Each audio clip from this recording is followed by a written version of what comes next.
Selamat siang adik-adik. Tiba saatnya kita mau mulai ibadah kita pada siang hari ini. Mari Cici undang semuanya untuk bangkit berdiri. Kita mau mempersiapkan hati kita untuk datang kepada Tuhan. Kita angkat pujian I Will Serve You.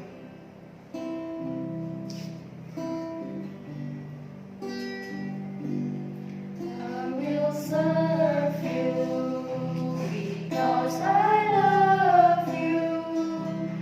You have given life to me.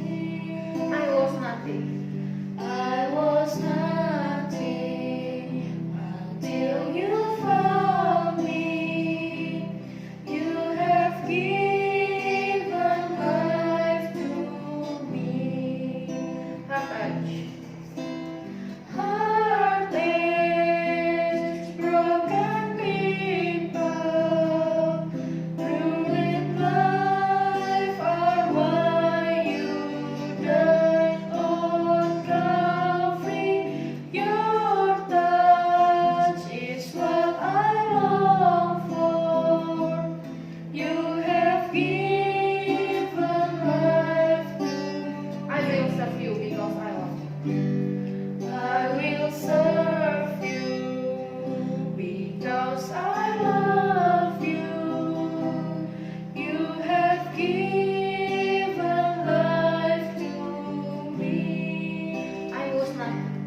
I was nothing until you found me.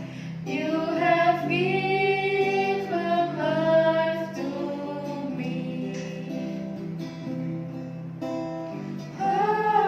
Heartless, broken people, ruined life are why you died on Calvary. Your touch is what I long for. You have given life to me. Mari adik-adik kita bersama-sama mau berdoa. Lipat tangannya, tutup matanya, kita baca. Ya Tuhan, pimpinlah ibadah kami dari awal sampai akhirnya. Kiranya Tuhan boleh membersihkan hati kami sehingga kami sungguh-sungguh memuji dan memuliakan nama Tuhan. Hanya di dalam nama Tuhan Yesus kami berdoa. Amin. Adik-adik, mari kita angkat pujian Bila ku ingat cinta Tuhanku, ku tidak mau mundur lagi. Bila ku ingat cinta Tuhanku, ku tidak mau mundur lagi. Bila ku ingat cinta Tuhanku, ku tidak mau mundur lagi. Sungguh tidak mau. Sungguh tidak mau, ku tidak mau mundur lagi. Sungguh tidak mau. Sungguh tidak mau, ku tidak mau mundur lagi. Bila ku ingat. Bila ku ingat cinta Tuhanku, ku tidak mau mundur lagi. Bila ku ingat cinta Tuhanku, ku tidak mau mundur lagi. Sungguh tidak mau. Sungguh tidak mau, ku tidak mau mundur lagi. Sungguh tidak mau. Sungguh tidak mau, ku tidak mau mundur lagi. Kita bersyukur punya Allah yang begitu mengasihi kita sehingga Dia mau mengorbankan anaknya yang tunggal untuk menyelamatkan kita.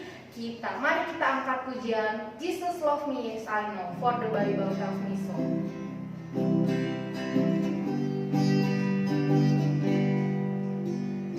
Jesus loved me, this I know, for the Bible tells me so.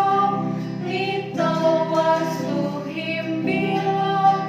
We are weak, but Jesus strong. Yes, Jesus love me. Yes, Jesus loved me.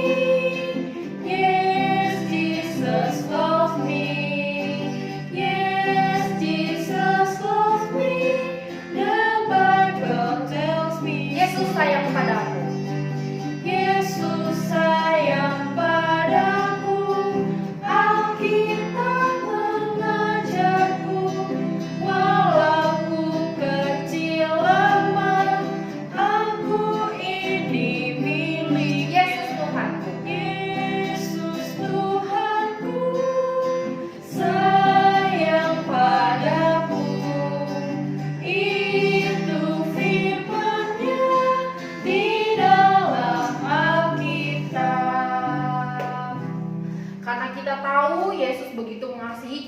kita mau mengikuti Dia sampai selama-lamanya. Mari kita angkat pujian, mengikut Yesus keputusanku. Ku tak ingkar, ku tak ingkar.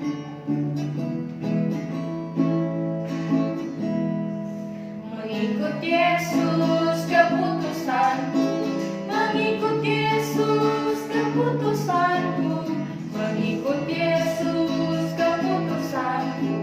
Ku tak ingkar, Salib di depan. salib di depan, dunia di belakang.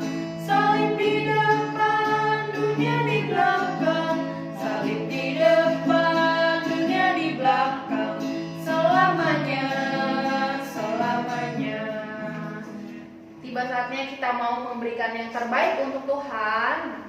Adik-adik yang ingin memberikan persembahan melalui online bisa transfer melalui nomor rekening di sebelah sini. Minta tolong orang tua atau saudaranya untuk bantu transfer, atau kalian bisa taruh di amplop. Lalu kalau misalnya udah ibadah offline, kalian bisa mempersembahkan itu di rumah Tuhan. Mari kita angkat pujian. Hati yang gembira adalah obat. Hati yang gembira adalah obat, Seperti obat hati yang senang. seperti obat hati yang senang. Tapi semangat yang patah, Tapi semangat yang patah keringkan tulang. hati yang gembira Tuhan senang. Hati yang gembira Tuhan senang. Mari kita berdoa. Lipat tangannya tutup. Ya Tuhan, kami telah memberikan sedikit dari apa yang begitu besar Tuhan berikan kepada kami. Kiranya persembahan ini boleh dipakai untuk memuliakan nama Tuhan. Hanya di dalam nama Tuhan Yesus kami berdoa. Amin.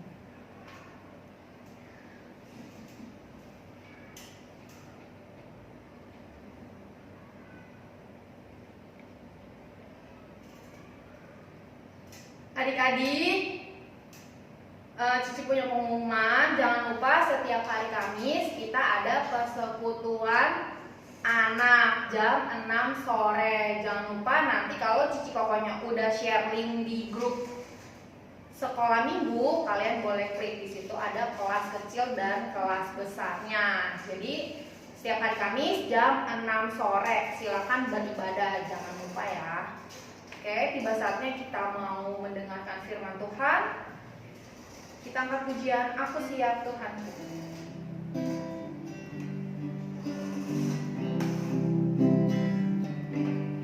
Aku siap Tuhanku, segenap hidupku serahkan. Ku siap, Aku siap. aku siap Tuhanku. Curahkanlah Roh Kudus-Mu. Ku siap. Mari kita berdoa. Ya Tuhan, pakai kami supaya kami bisa mengerti apa yang dikatakan oleh guru-guru kami. Ya Tuhan, materaikan firman-Mu ke dalam hidup kami. Dalam nama Tuhan Yesus kami berdoa. Amin. Selamat siang adik-adik. Tiba saatnya kita mau mendengarkan firman Tuhan. Mari kita berdoa. Lipat tangannya, matanya kita berdoa kepada Tuhan. Ya Tuhan, ampuni setiap dosa dan pelanggaran kami. Sucikan dan kuduskan kami sehingga kami boleh mendengar firman dengan baik. Jauhkan kami dari segala sesuatu yang mengganggu kami. Hanya di dalam nama Tuhan Yesus kami berdoa. Amin. Hari ini Cici mau cerita tentang Abram dan Sarai. Nah, mari kita baca di Kejadian 16 ayat 1 sampai 5 dulu. Kejadian 16 ayat 1 sampai 5. Kejadian 16 ayat 1-5 sudah. Mari kita baca bersama-sama. Hagar dan Ismail. 1, 2, 3. Adapun Sarai istri Abram itu tidak beranak. Ia mempunyai seorang hamba perempuan orang Mesir, Hagar namanya. Berkatalah Sarai kepada Abram, "Engkau tahu Tuhan tidak memberi aku melahirkan anak. Karena itu baiklah hampiri hambaku itu. Mungkin oleh dialah aku dapat memperoleh seorang anak." Dan Abram mendengarkan perkataan Sarai. Jadi Sarai istri Abram itu mengambil Hagar hambanya orang Mesir itu, yakni ketika Abram telah berumur 10 tahun tinggal di Kanaan, lalu memberikannya kepada Abram suaminya untuk menjadi istrinya.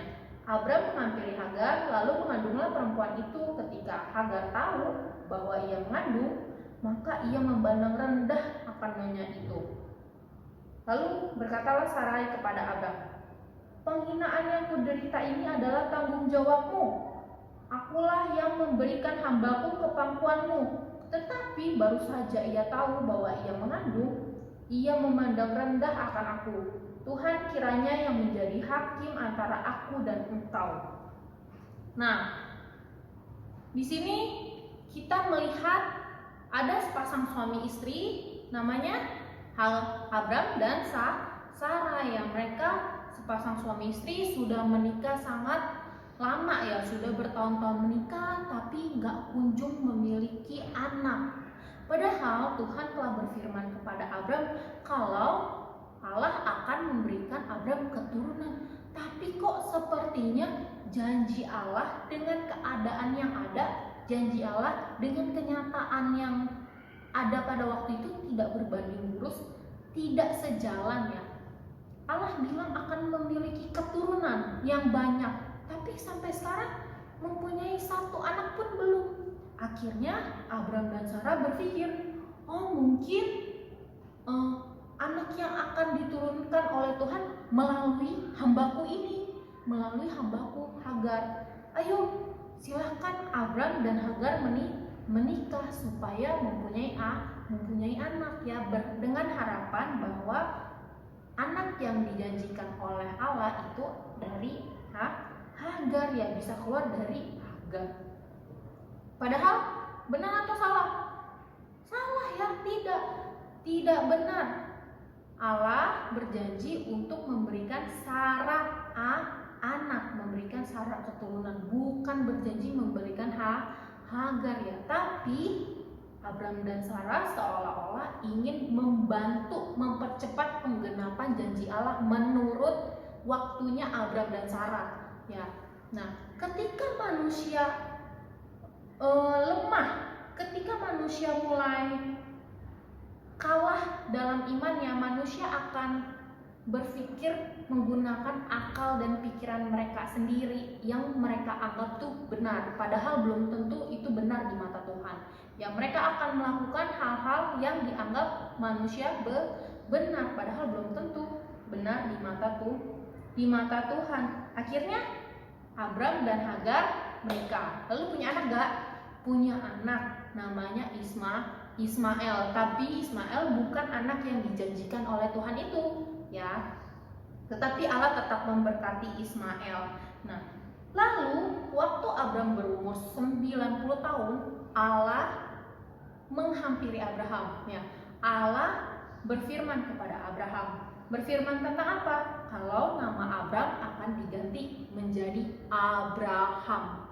Pertama namanya Abram, lalu diganti menjadi Abraham. Nah, artinya bapak segala bangsa. Dan juga nama istrinya Abram akan diganti menjadi Sarah. Yang tadinya Sarai jadi Sarah.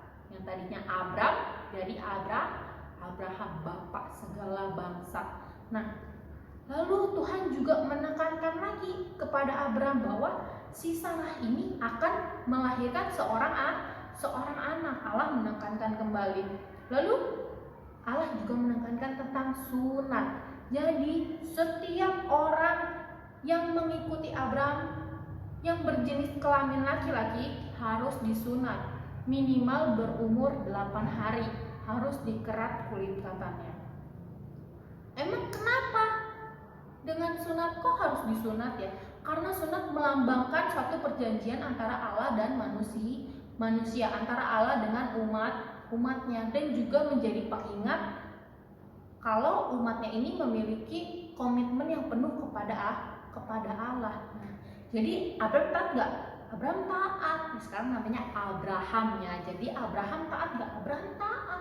Abraham kumpulin semua orangnya, lalu kasih tahu semua yang berjenis kelamin laki-laki harus disunat dari minimal umur 8 hari. Akhirnya semua disunat. Nah, lalu suatu hari Abraham lagi duduk di depan kemahnya, ya, lagi duduk di depan pintu kemahnya. Tiba-tiba Tuhan menampakkan diri kepada Abraham. Kita mau baca di Kejadian 18 ayat 1 sampai 15. Kejadian 18 ayat 1 sampai 15. Kita baca bersama-sama ya. 1, 2, 3. Kemudian Allah menampakkan diri kepada Abraham dekat pohon terbantin di Mamre, sedang ia duduk di pintu kemahnya waktu hari panas terik. Ketika ia mengangkat mukanya, ia melihat 3 orang berdiri di depannya. Sesudah dilihatnya mereka, ia berlari dari pintu kemahnya, menyongsong mereka, lalu sujudlah ia sampai ke tanah, serta berkata, "Tuanku, jika aku telah mendapat kasih Tuanku, janganlah kiranya lampaui hambamu ini. Biarlah diambil air sedikit, basuhlah kakimu dan duduklah beristirahat di bawah pohon ini. Biarlah aku ambil sepotong roti supaya tuan-tuan segera kembali. Kemudian bolehlah tuan-tuan meneruskan perjalanannya, sebab tuan-tuan telah datang ke tempat hambamu ini," jawab mereka. "Perbuatlah seperti yang kau katakan itu." Lalu Abraham segera pergi ke kemah mendapatkan Sarah serta berkata, "Segeralah ambil 3 suka tepung yang terbaik, remaslah itu dan buatlah roti bundar." Lalu berlarilah Abraham kepada lembu sapinya. Ia mengambil seekor anak lembu yang empuk dan baik dagingnya dan memberikannya kepada seorang bujangnya. Lalu orang ini segera mengolahnya. Kemudian diambilnya dadi dan susu serta anak lembu yang telah diolahnya itu, dan lalu dihidangkannya di depan orang-orang itu. Dan ia berdiri di dekat mereka di bawah pohon itu, sedang mereka makan. Lalu kata mereka kepadanya, "Di manakah Sarah istrimu?" Jawabnya, "Di sana, di dalam kemah." Dan firman-Nya, "Sesungguhnya aku akan kembali tahun depan mendapatkan engkau. Pada waktu itulah Sarah istrimu akan mempunyai seorang anak laki-laki." Dan Sarah mendengarkan pada pintu kemah yang di belakangnya. Adapun Abraham dan Sarah telah tua dan lanjut umurnya, dan Sarah telah mati haid. Jadi tertawalah Sarah dalam hatinya, katanya, "Akan birahikah aku setelah aku sudah layu, sedangkan tuanku sudah tua?" Lalu berfirmanlah Tuhan kepada Abraham, "Mengapakah Sarah tertawa dan berkata, sungguhkah aku akan melahirkan anak sedangkan aku telah tua? Adakah sesuatu apapun yang mustahil untuk Tuhan? Pada waktu yang telah ditetapkan itu, tahun depan aku akan kembali mendapatkan engkau." Pada waktu itulah Sarah mempunyai seorang anak laki-laki. Lalu Sarah menyangkal, katanya, "Aku tidak tertawa," sebab ia takut. Tetapi Tuhan berfirman, "Tidak, memang engkau tertawa." Nah, jadi pada suatu hari Abraham lagi duduk di depan kemahnya, tiba-tiba Allah menampakkan diri kepada Abraham. Tiba-tiba ada 3 orang berdiri di depan Abraham.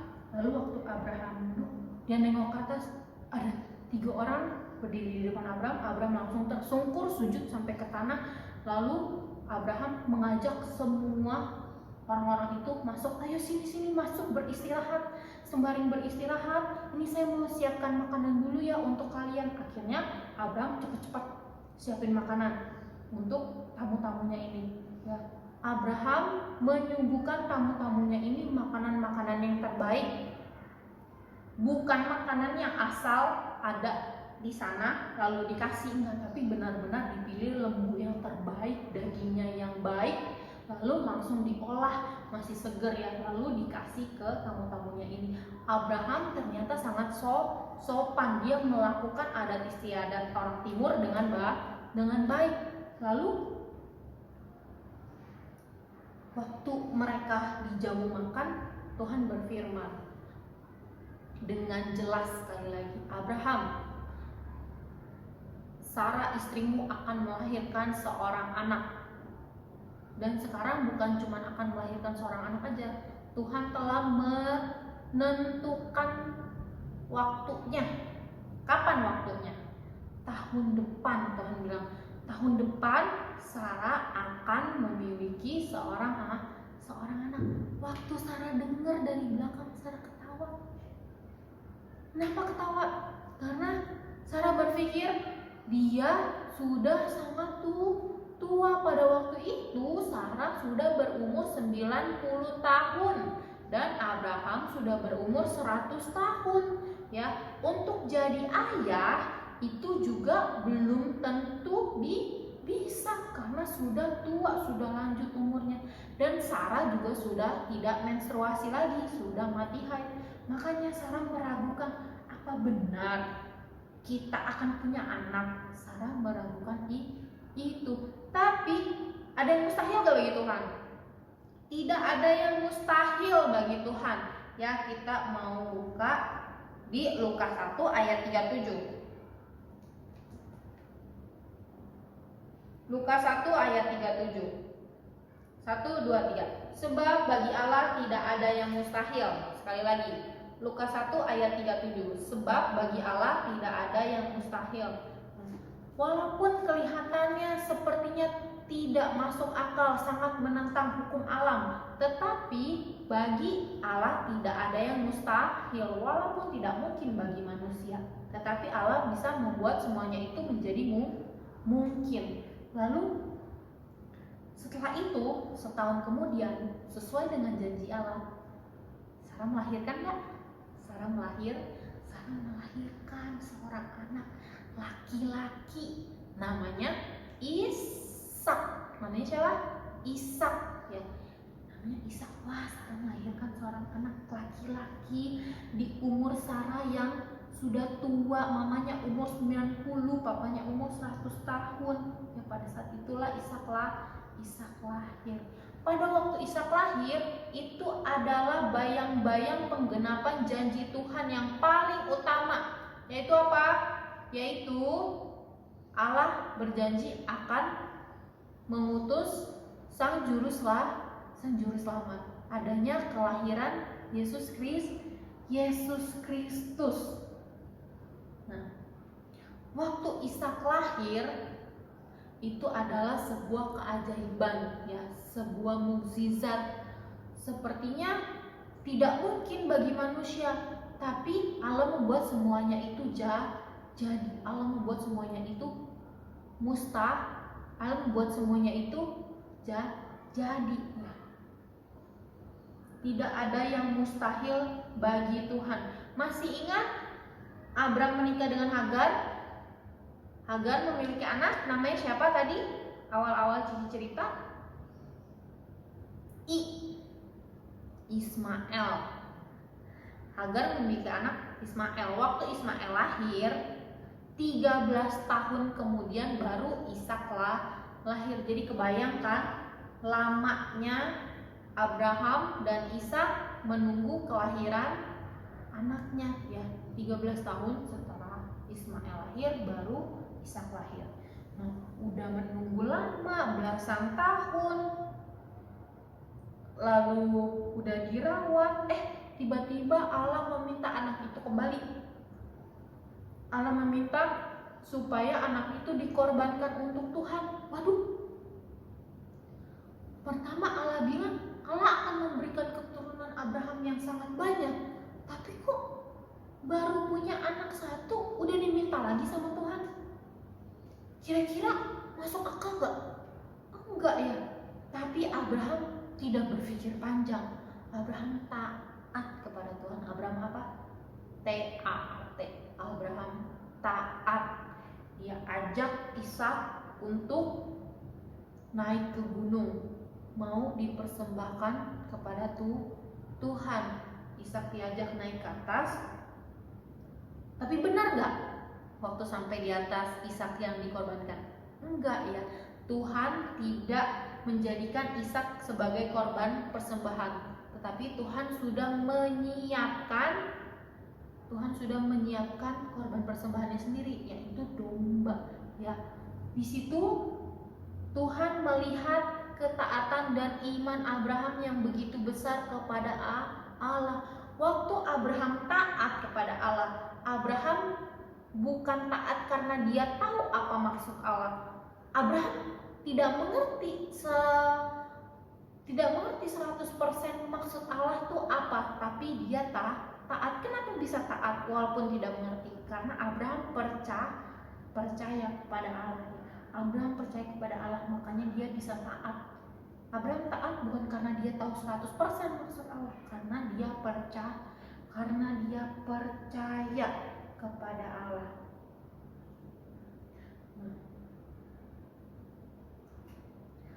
Abraham tuh sama seperti kita, sama-sama manusia yang berdosa. Dia juga melakukan kesalahan gak?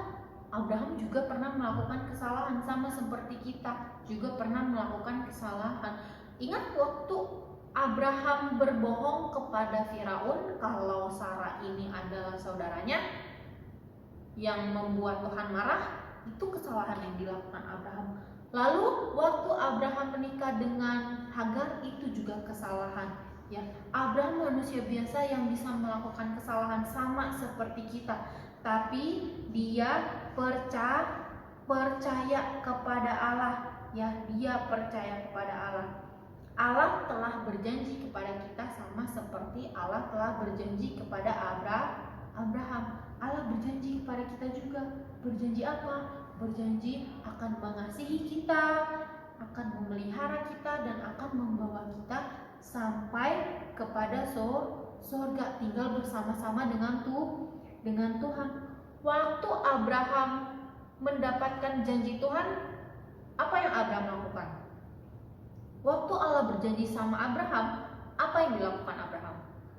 Abraham percaya dan taat. Penting bagi Allah untuk kita bisa percaya dan taat juga kepada Tuhan. Nah, Tuhan mau kita percaya dan taat kepada Dia. Mari kita buka di Ulangan 11 ayat 1.